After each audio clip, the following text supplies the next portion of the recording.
The knock on the door was insistent, firm. I had learned over the years that such knocks usually demanded attention, but this one carried an unfamiliar weight. The kind that makes you pause mid-step, heart ticking a little faster than necessary. I opened the door slowly. Two officers stood there, calm but official, and behind them, my aunt's small, anxious figure. "Are you?" one asked, holding a folder. I nodded. "We need to speak with you about a complaint filed regarding your parents," the officer said. I blinked, taking a moment to steady myself. My parents. After 10 years, after every boundary I had meticulously maintained, after every phone call ignored, every message blocked, every invitation politely declined, I let them in, not because I trusted them, but because I was willing to let the situation be handled professionally. I sat at the kitchen table, hands wrapped around a mug I hadn't touched in the nervous minutes before.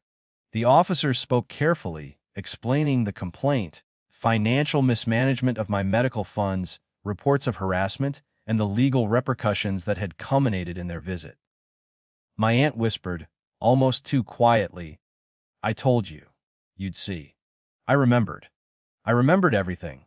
The countless times my mother had demanded money meant for my treatments, the casual cruelty, the assumption that I would always comply because I was family.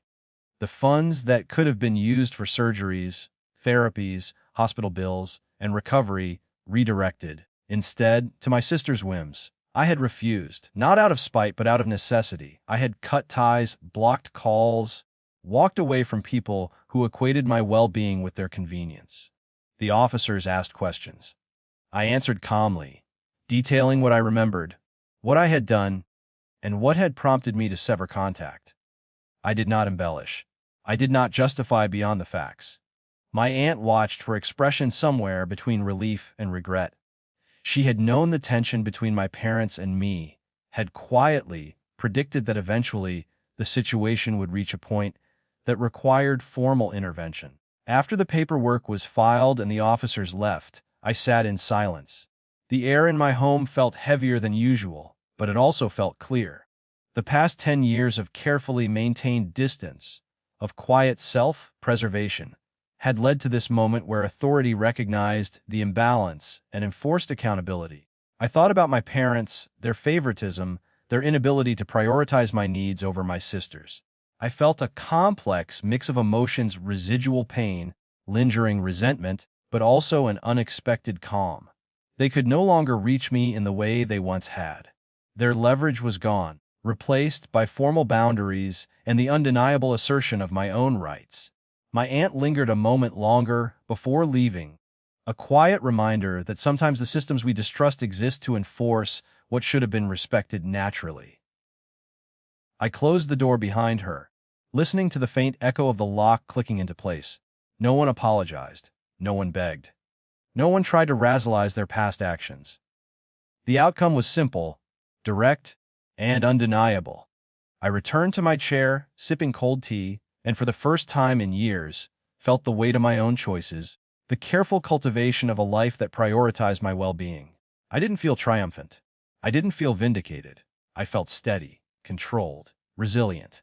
Outside, the world moved on.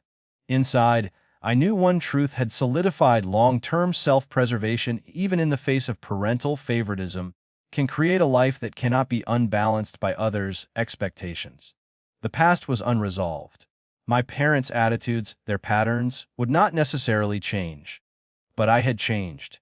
I had taken authority where it mattered, enforced boundaries where none had existed, and preserved my dignity against years of neglect and self-interest. I placed my mug down and breathed, letting the silence fill the space. The police had gone. My aunt had gone. And for the first time, the absence of their intrusion felt permanent, or at least firmly my own. I didn't celebrate. I didn't write letters or make calls. I simply sat, and for a moment, that quiet control felt like enough.